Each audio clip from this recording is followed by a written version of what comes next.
고교 학점제에 대한 내용들을 지난 영상에서 말씀을 드렸습니다. 고교 학점제가 무엇인가, 언제 시행되는가를 앞에 간략하게 말씀드렸고, 이번 영상에서는 그러면 이제 왜 이게 고교 학점제가 도입이 되는가, 그다음 우리 아이는 무엇을 준비해야 되는가에 대한 궁금하신 게 상당히 많으신 것 같습니다. 거기에 관한 이야기를 잠깐 드리고자 합니다. 고교 학점제는 이제 2025년 현재 초등학교 6학년부터 전면 시행한다 말씀드렸고요. 이미 우리 교육 현장에서는 고교 학점제를 위한 2015 개정교육관이 이미 도입되어 있다고 말씀을 드렸습니다. 그리고 이미 현재 고3부터 고교 학점제의 전 단계인 이번 일반 선택과 진로 선택 과목들을 이미 수업을 하고 있습니다. 그리고 이번 입시에서도 이게 반영이 되고 있습니다. 전면적으로 이제 2022 개정 교육 과정이 입시가 반영되는 시기는 2028년입니다. 2028년 입시에 대해서 우리 사회가 어떤 입시 제도를 만들 것인가는 여러 가지 공청회를 통해서 또 여러 가지 의견들을 수렴하고 있는 과정이라고 지난 영상에서 충분히 말씀을 드렸습니다. 그럼 이제 오늘은 이번 영상에서 드리고자 하는 말씀은 이제 왜 들어왔는가? 그거는 이제 아까 말한 것처럼 우리 교육 환경이 빠르게 바뀌고 있습니다. 지금 우리가 태어나서 처음 겪는 이런 팬데믹 상황을 겪고 있고, 또 비대면 수업들이 이루어지고 있고, 또 전반적으로 인구가 급감하고 있고, 또 이제 4차 산업혁명이 오면서 세상의 산업 환경이 빠르게 바뀌고 있습니다. 이런 지구 환경이나 전반적인 산업 환경, 그리고 미래사회 인재도 바뀌게 된다는 이런 이제 교육이 대전환기를 맞이해야 되겠다는 담론들은 오래전부터 이렇게 형성이 되어 왔습니다. 다만 그 시기가 늦춰져 왔고요. 이게 이제 전면 시행이 된다고 보시면 될 것 같습니다. 이미 OECD 교육 2030 일주기 프로젝트에서도 사회 경제적 맥락에서 필요한 지식이나 기술, 태도 이런 연구를 진행을 해왔습니다. 그러면 미래사회에 필요한 역량이 어떤 게 있는가를 OECD 교육 2030에서는 이렇게 이제 세 가지로 이야기를 했습니다. 첫 번째가 새로운 가치를 창조한 능력, 그러니까 우리가 창의성이나 문제 해결력을 이야기하고 있고요. 두 번째는 이제 긴장과 딜레마를 해소하는 이런 능력들, 그러니까 협동하는 힘이나 공감 능력, 갈등 관리를 조정하는 힘. 세 번째는 책임감을 가지는 겁니다. 이 책임감은 사회에 대한 책임감, 그리고 지구 환경에 대한 책임감, 그리고 이제 시민성은 글로벌 시민으로서의 시민성, 그 다음 민주 시민성, 이런 것들이 이제 OECD 교육 2030에서 나왔던 내용들이고요. 저는 개인적으로 생각할 때, 앞으로 이제 가장 필요한 역량들이 공감 능력이란 굉장히 중요할 거다 봅니다. 공감 능력이란 것은 지금 내가 살고 있는 사회와 굉장히 멀리 있는, 우리가 공간적이나 시간적이나 이런 게 대해서 얼만큼 먼 거리에 있는 것을 공감할 수 있는가가 공감 능력이라 하겠죠. 그 사회가 얼마나 이제 이렇게 선진국가를 따지는 것은 공감 능력이 얼마나 있는가, 얼마나 멀리 있는 지역과 또 이런 세계와 공감할 수 있는가가 될 것입니다. 세 번째는 이제 크게 달라지는 것은 무엇이 있는가, 말씀을 드리면 현재 초등학교 6학년들이 이제 전면 시행되는 2022 개정 교육 과정에는 생태 전환 교육이라거나 인공지능, 그다음 디지털 소양, 민주 시민 교육 등이 굉장히 강화가 됩니다. 초등학교 저학년 때 배우는 기초 소양에는 기존의 읽기, 쓰기, 세마기뿐 아니라 언어 소양, 그 다음에 수리 소양, 디지털 리터리시도 포함이 됩니다. 그 다음 시도 교육청이나 학교장들은 선택 과목을 활성화하고 교과목 시수 증가 및 자율성을 확대하는 근거도 마련하고 있고요. 교육부에서는 기존 교과서 대신해서 온라인과 연계한 미래형 교과서 도입을 준비하고 있습니다. 이미 시행을 하고 있습니다. 그 다음에 맞춤형 학습을 제공하기 위해서 초등학교 5학년, 중학교 3학년의 국어, 수학, 사회, 과학, 영어 과목에 빅데이터나 인공지능을 활용해서 학생의 수준을 진단하는 온라인 형성평가 시스템을 개발해서 지원하기로 했습니다. 그 다음에는 이제 에듀테크, 교육기술을 활용한 온, 오프라인 연계 수업을 활성화하도록 그린 스마트 미래 학교도 확대가 되게 됩니다. 무엇을 준비해야 되냐면, 이제 2025년부터 고1은 이제 공통과목만 상대평가가 이루어지고, 고2, 3이 배우는 전체 과목은 절대평가를 한다는 계획입니다. 고교 학점제의 전제 조건이 이런 아까 평가 문제가 해결이 돼야만이 이게 이제 절대평가와 상대평가가 지금 현재 중학교 1학년부터 3학년은 두 개가 약간 병기될 가능성이 많습니다. 근데 이제 초등학교 6학년들부터는 전면적으로 이런 평가 제도에 대한 게 먼저 안착이 돼야만이 고교 학점제가 제대로 자리를 잡을 거라 생각을 합니다. 그럼 그래야만이 아이들이 이제 상대평가를 하게 되면 학생들이 선택 과목을 100과목을 만들어 놓더라도 자기가 등급에 대한 유불리 때문에 선택 과목을 마음대로 택할 수가 없기 때문에 이 평가제는 굉장히 중요하다 생각합니다. 그 다음에 이미 우리가 그 평가제가 어려우신 분들은 이미 우리 중학생들은 이미 성취 평가제를 하고 있습니다. 잘 아시겠지만 점수에 따라서 90점이 넘은 A, B, C, D 이렇게 5단계로 중학교는 이미 평가를 하고 있습니다. 그래서 2015 개정교육과정도 이미 이런 성취평가제가 일부 도입이 되어 있다고 보시면 될 것 같습니다. 그 다음에 하나는 이제 이렇게 학교별로 수십 개에서 100개 이상 과목이 개설되면 아이들이 이제 듣고 싶은 과목을 다른 학교에 가서 듣는다거나 혹은 원격 수업으로 수강을 할 수 있습니다. 이렇게 3년간 이제 수강 과목으로 192학점만 이수하게 되면 취득하면 졸업 자격이 주어지는 게 이제 고교 학점제라고 앞에 영상에서 말씀을 드릴 거예요.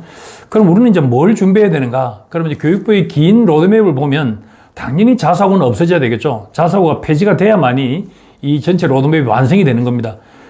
그래서 학부모들도 이제 일찍이 경험하지 못했던 우리가 소위 말하는 미국이나 유럽 등에서 외국 학교에서 성적표에 기록되어 있던 담당 교사가 써주는 이런 서술형 평가가 굉장히 중요해진다는 겁니다. 이 이야기는 좀 어려우시면 앞에 세부능력 특기사항이라고 그 나누고 TV 영상에서 했던 그걸 꼭 보시기 바랍니다. 현재 고3도 세부능력 특기사항은 굉장히 중요한 평가 요소입니다. 그래서 2015 교육 과정에서도 이미 세부능력 특기사항이 중요하다고 앞에 영상에서 계속 말씀을 드릴 거예요. 그러면 이제 2022 개정 교육과는 더 중요해진다는 겁니다. 나머지가 절대평가가 되고 이게 이제 고교 학점제가 되면 평가 요소가 많지 않지 않습니까? 그래서 아이들이 이제 소위 말하는 참여형으로 바뀐다는 거죠. 지금까지 결과 중심의 평가에서 과정 중심의 평가로 바뀐다는 걸 이야기하는 겁니다.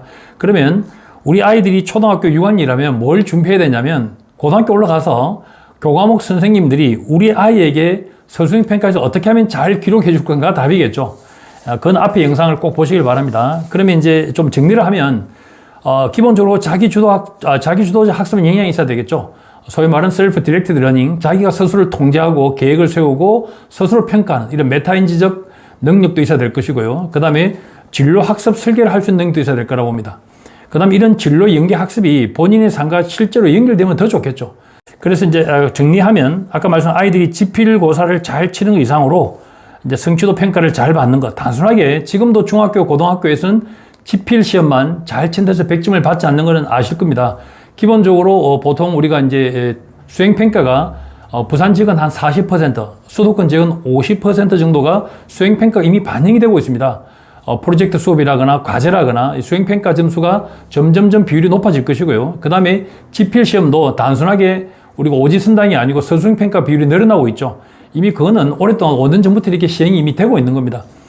그래서 우리 학생들이 필요한 게 뭐냐는 아까 말씀드린 것처럼 세부능력 특기사항에서 교사의 좋은 평가를 받는 것이다. 각 과목 선생님들이 써주는 그 세특에서 좋은 평가를 받으려면 어떻게 해야 되겠는가는 앞에 영상을 참고하시기 바랍니다.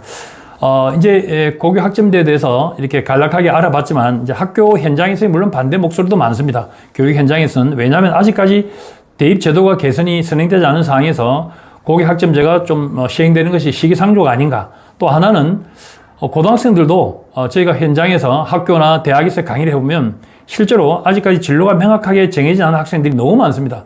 그래서 진로가 정해지지 않은 학생들이 또 이렇게 선택할 준비가 되어 있지 않다는 거죠. 내 진로가 정해지지 않으니까 선택 과목을 뭘 택할지 모르는 학생들이 너무 많다는 것입니다. 물론 2012년 12월에 우리나라도 이제 진로교육법이 도입이 돼서 중학교 1학년들이 자유학년제를 하지 않습니까? 처음엔 자유학기제가 도입되다가 이제 자유학년제가 이미 전면 시행되고 있지만 중학교 1학년들이 간접 경험이나 이런 경험들이 부족하기 때문에 아직 진로 선택을 하기는 쉽지 않을 거라 봅니다. 그래서 이제 마을과 연계한다거나 또 다른 대학과 연계하는 것도 2022 개정교육까지 들어 있습니다. 그래서 꼭 고등학교 안에 학교 안에서 이루어지는 것이 아니고 학교 밖과 어떻게 연결하는가, 우리 삶 속에 녹아있는 교육도 들어있다는 겁니다. 그래서 또 다른 분들은 또 이렇게 이제 평가 제도에 대해서도 수능 과목을 빠르게 절대평가로 전환해야 한다. 그 다음에 수시와 정시를 통합해야 한다는 의견도 상당히 많습니다. 또 하나는 우리가 교육 선진국처럼 학생 개개인의 차이에 대해서 깊은 이해와 바탕으로 개별화된 지도를 실제 충분한 인력과 시스템이 마련하지 않다면 오히려 교육 불평등이 좀 더 심화될 거 아닌가, 이렇게 염려하는 분도 있습니다. 이제 대입 등 평가 체제가 지금처럼 유지되고 수업 방식이 바뀐다는 가도기가 있긴 하지만 과목 선택은 확실하게 늘어날 거라고 예측을 하고 있습니다. 실제 연구 선도 학교에 참여하는 학생들도 상당히 긍정적인 평가가 의외로 많습니다. 학생들이 좋아하고 있고요. 이런 이제 가도기가 있는 만큼 우리가 이제 중학생들이나 고등학생들이 반응을 더 살피고 이제 교육부도 많은 준비를 하고 있습니다. 2022년부터 2024년 그러니까 현재 중1, 중3들의 학생의 경우는 일부 고등학교는 기존 수업 방식, 또 일부 고교는 고교 학점제로 수업을 듣는 가도기가 발생하게 됩니다. 작년에 마이스터 51개 학교가 고교 학점제를 이미 시행했고, 특성화고는 지극계고 208개 학교도 이미 그 고교 학점제를 시행하고 있습니다. 그 다음에 2022년부터 특성화고와 일반고 일부, 그리고 경기도 교육청은 모든 고교를 고교 학점제 연구 선도학교로 정해서 새로운 수업 방식을 운영할 예정입니다. 2022 교육 과정에 학생들이나 부모님께서도 교육 정책 소비자로 머물지 마시고 적극적으로 의견을 개진하고 좋은 아이디어를 주시면 최대한 반영이 되도록 노력하겠습니다. 미래는 이미 와 있습니다. 이제 우리가 입시에서 유불리를 떠나서 고교 학점제가 왜 도입이 되고 또 우리는 어떤 준비를 해야 되는가를 생각하는 시간이 되면 좋겠다고 말씀을 드립니다. 그래서 내가 누구인지, 또 어떤 사회가 좋은 사회인지, 또 미래 사회는 어떤 역량이 필요할 것인지, 이 영상을 보시는 분들도 교육 정책에 적극적으로 관심을 가지시고 정책 소비자에 머무지 마시고 정책을 입안하고 제안하는 이런 분들이 되면 좋겠다고 이야기를 드립니다. 우리 학생들도 마찬가지입니다. 학생들도 내가 단순하게 교육 정책을 소비하는 소비자가 아니고 이제 교육 정책을 만드는 이런 생각을 가졌으면 좋겠다. 우리 학생들이 이제 미래 사회의 주인공이 될 것이라는 거죠. 2022 개정 교육과정은 이런 의미에서 우리 사회 여러 가지 담론을 한번 만들어 보는 그런 의미 있는 교육과정이 되면 좋겠다고 말씀을 드립니다. 오늘 짧은 영상이지만 도움이 되셨다면 좋아요 눌러주시고 다음에 더 좋은 영상으로 뵙겠습니다. 마치도록 하겠습니다.